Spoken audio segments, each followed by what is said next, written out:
दोस्तों, आज हम एक नई कहानी को लेकर आए हैं। आचरण स्वभाव। जिस इंसान का आचरण और स्वभाव जैसा होता है वैसे ही काम करेगा। किसी का आचरण गलत है तो गलत ही काम करेगा और किसी का आचरण स्वभाव सही है तो अच्छे काम पर ही ध्यान देगा, ना कि गलत कामों पर। तो आओ जानते हैं आचरण और स्वभाव के बारे में। हमारे चैनल पर नए हैं सत्य और धार्मिक पर तो हमारे चैनल को भी सब्सक्राइब कर लें, जिससे कि आपको एक नया ज्ञान प्राप्त हो। और हमारी इस कहानी को लास्ट तक सुने, क्योंकि आधा अधूरा ज्ञान किसी काम का नहीं होता है। अगर किसी 4 आदमियों में आप बैठ गए तो अगर किसी को कोई कहानी सुनाने लगे तो आपको कहानी अंत तक पता होना चाहिए। तो आप जानते हैं स्वभाव के बारे में, आचरण के बारे में, उसके कर्म के बारे में। एक संत उनके शिष्य रहा करते थे। एक पूर्णमासी का दिन था। संत साधु और उनका शिष्य दोनों जने गंगा स्नान करने गंगा के किनारे गए थे। और वो जैसे ही गंगा के किनारे पहुंचने के बाद संत जी ने देखा कि एक बिच्छू बहता हुआ आ रहा है। तो साधु ने कहा अपने शिष्य इस बिच्छू को किनारे लगा दो। शिष्य ने कहा गुरुदेव, ये मेरा डंक मार देगा, मुझे काट लेगा। शिष्य ने मना कर दिया। फिर साधु ने कहा तुम नहीं करते तो मैं करता हूँ। आज के शिष्यों की ये हालत होती है। उसने मना कर दिया शिष्य ने, तो गुरु ने उस बिच्छू को किनारे लगाने की सोची। बिच्छू को जैसे ही पकड़ने का प्रयत्न किया, कोशिश की, बिच्छू ने तुरंत डंक मार दिया। तो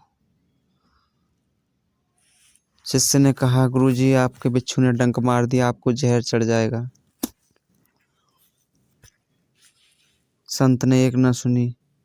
फिर उस संत जी ने दोबारा हाथ डाला, फिर दोबारा डंक मार दिया। तीसरी बार हाथ डाला और बिच्छू ने फिर डंक मार दिया। आखिरकार संत साधु जी ने वो बिच्छू को किनारे लगा ही दिया।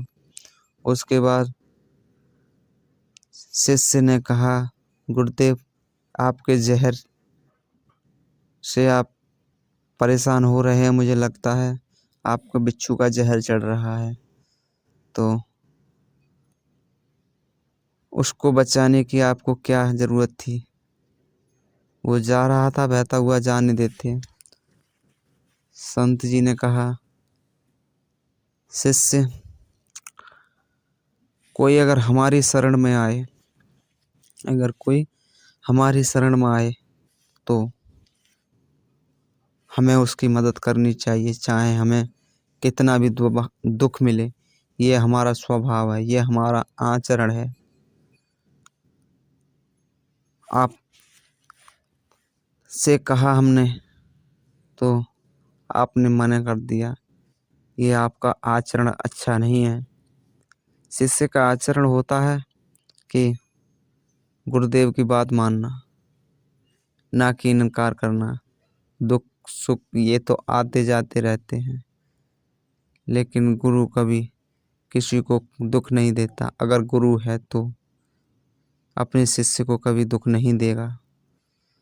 मेरा स्वभाव था उसको बचाना, मेरा कर्म था उसको बचाना। बिच्छू का कर्म था, स्वभाव था उसको डंक मारना। बिच्छू को डंक मारने के अलावा दूसरा कोई काम नहीं होता। वो सिर्फ खाना और दूसरों को डसने के अलावा और कुछ नहीं करता। वह अपना शिकार भी ऐसे ही करता है बिच्छू, उसको पकड़ता है और उससे डंक मार के मार देता है और खा जाता है। तो जिसका आचरण जैसा होता है, स्वभाव जैसा होता है, वो वैसा ही करता है। कोई अगर गलत आदमी है तो उसका आचरण भी गलत होता है।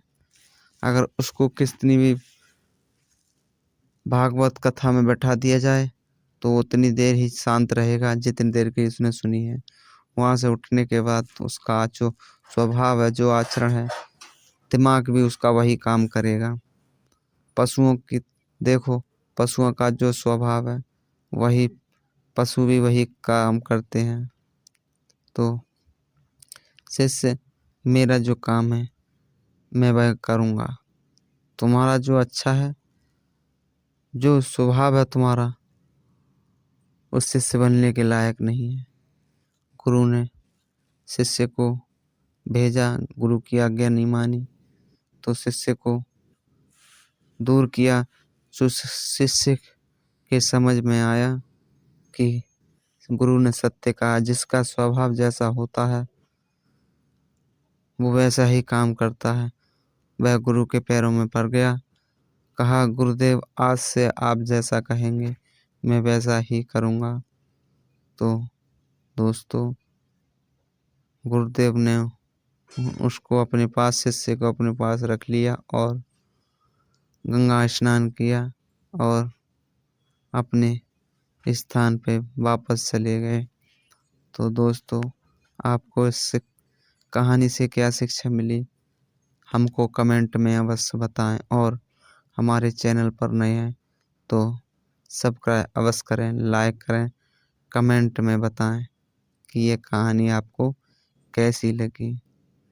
दोस्तों, जिसका आचरण गलत है, जिसके कर्म गलत हैं, उसके पास मत बैठना और ना ही अपने बच्चों को बैठने देना, क्योंकि संगत से ही गुड़ उपजे और संगत से ही गुड़ जाए। ये सब जिस आदमी का स्वभाव, जिसकी संगत आप करेंगे, आप में भी असर वही होगा जो आप संगत कर रहे हैं। तो अपने बच्चों को हमेशा अच्छी शिक्षा दें, उनको अच्छे से पढ़ाएं लिखाएं, उनका आचरण अच्छा बनाएं, जिससे कि भी दूसरों को दुख ना दें और खुद भी दुखी ना रहें। धन्यवाद दोस्तों। ऐसी ही हमारे चैनल पर नई नई कहानियाँ आपको मिलती रहेंगी।